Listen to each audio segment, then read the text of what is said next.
अशोक जंगल में कुल्हाड़ी लेकर लकड़ियां काट रहा था। चारों ओर घना अंधकार और सन्नाटा पसरा हुआ था। अचानक उसके कानों में किसी बूढ़े व्यक्ति की कराहट भरी आवाज टकराई।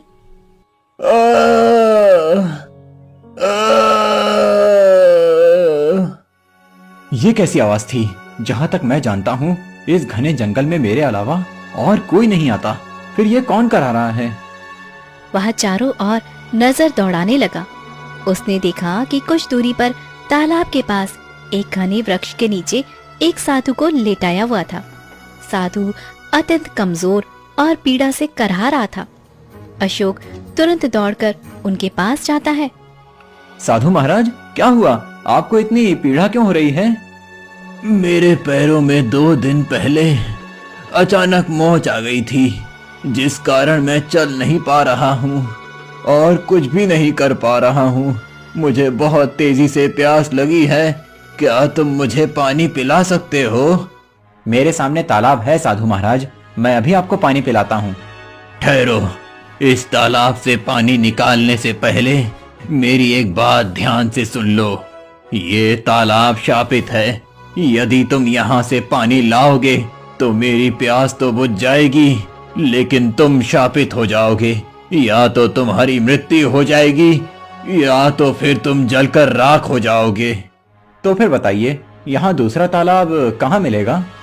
इस घने जंगल में मीलों दूर तक कोई दूसरा तालाब नहीं है। मुझे बहुत तेज प्यास लगी है। सोच लो, अगर मुझे पानी पिलाते हो तो तुम मारे जाओगे, और अगर मैं प्यासा रहा तो शायद मैं मर जाऊंगा। अशोक दृढ़ स्वर में साधु से बोला। साधु महाराज, अगर इस तालाब का पानी पीने से आपकी प्यास बुझ सकती है तो मैं आपको पानी जरूर पिलाऊंगा, भले ही मैं बचूं या ना बचूं। सोच लो, तुम अपने जीवन का दांव लगा रहे हो।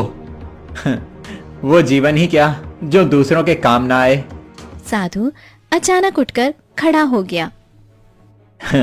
यह तुम्हारी परीक्षा थी वत्स। मैं लंबे समय से देख रहा हूँ कि तुम इस जंगल में लकड़ियाँ काटने आते हो। क्या तुम लकड़हारे हो? नहीं, मैं लकड़हारा नहीं हूँ। मैं पहले ही समझ गया था। लकड़हारे डर के कारण इस इलाके में नहीं आते। तो फिर तुम कौन हो?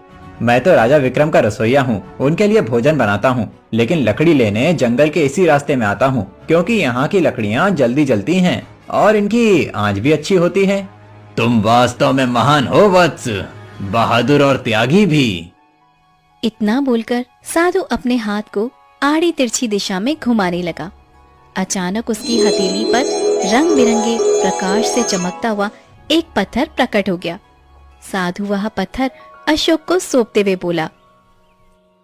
इस पत्थर को अपने पास रख लो, ये तुम्हारी तकदीर बदल देगा, लेकिन इसे अपनी जान से भी ज्यादा सुरक्षित रखना। ये किसी गलत हाथों में ना जाने पाए। अशोक पत्थर को अपने हाथ में लेकर महल की ओर चल पड़ा। राजा विक्रम महल के बगीचे में टहल रहे थे। तभी अशोक महल के द्वार से अंदर आ पहुंचा। अशोक, आज आने में इतनी देर कैसे हो गई? महाराज, मैं जंगलों में थोड़ी दूर तक लकड़ियां काटने चला गया था। तभी मंत्री जगन्नाथ वहां पर तेजी से आ पहुंचे। महाराज, महाराज, बुरी खबर है। राजकुमारी रुक्मणी का विवाह जिस राजकुमार से तय हुआ था, उसके पिता ने ये संबंध तोड़ दिया है। उसकी हिम्मत कैसे हुई? इससे मेरी प्रतिष्ठा को ठेस पहुंचेगी। महाराज, आप सही कह रहे हैं। आसपास के राज्यों में निमंत्रण पत्र भेजे जा चुके हैं। अगर लोगों को पता चलेगा कि विवाह टूट गया है तो सब आप पर हंसेंगे महाराज। राजा विक्रम कुछ देर सोच में पड़ गए। अचानक उनकी नजर अशोक पर चली गई। उसके चेहरे पर रहस्यमयी मुस्कान उभर आई थी। चिंता मत करो, विवाह तय समय पर ही संपन्न होगा। लेकिन किससे महाराज? तुम्हारे सामने खड़ा ये युवक अशोक। पर ये तो रसोइया है। मैं जानता हूँ, लेकिन ये परिस्थितियों की वजह से रसोइया बना है।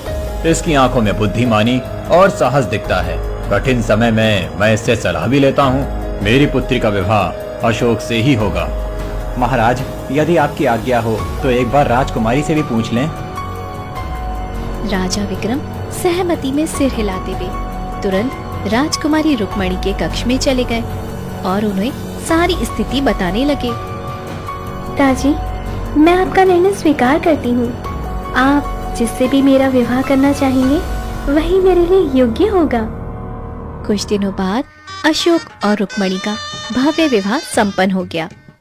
अगले दिन अशोक अपनी जेब से वह पत्थर निकालकर मुस्कुराते हुए देखते हुए बोला, साधु महाराज ने सही कहा था, मेरी तकदीर के सितारे बदल गए। तभी राजा विक्रम वहां पर आ पहुंचे। अशोक, अब मेरा मन इस संसार से हट चुका है। मैं जंगल में तपस्या करने जा रहा हूँ। आज से तुम केशव नगर के राजा हो। इतना कहकर राजा विक्रम वहां से चले गए। उस दिन से अशोक राजा अशोक बन गया। कुछ वर्ष बाद रानी रुक्मणी अपने कक्ष में लेटी हुई थी। पास ही अशोक खड़ा था और उनके चेहरे पर संतोष की मुस्कान थी। रानी की गोद में एक नवजात शिशु था। रानी, हमारे पुत्र का नाम आदित्य होगा। रुक्मणी ने मुस्कान सहमति में सर हिला दिया। देखते ही देखते साल बीत गए और आदित्य 20 वर्ष का एक युवा राजकुमार हो गया। राजा अशोक अपने सिंहासन पर बैठे थे और उनके सामने राजकुमार आदित्य खड़ा था। आज बहुत वर्षों बाद जंगल में शिकार करने का मन कर रहा है। तो फिर देर किस बात की पिताजी, सैनिकों को साथ ले जाइए। नहीं, मैं अपनी सच्चाई कभी नहीं भूल सकता। वर्षों पहले मैं इसी महल में रसोइया हुआ करता था और लकड़ियां काटने के लिए अकेले जंगल जाया करता था। आज भी मैं अकेले ही जंगल जाऊंगा। आदित्य मुस्कुरा दिया। राजा अशोक घोड़े पर सवार होता हुआ जंगल की ओर निकल पड़ा।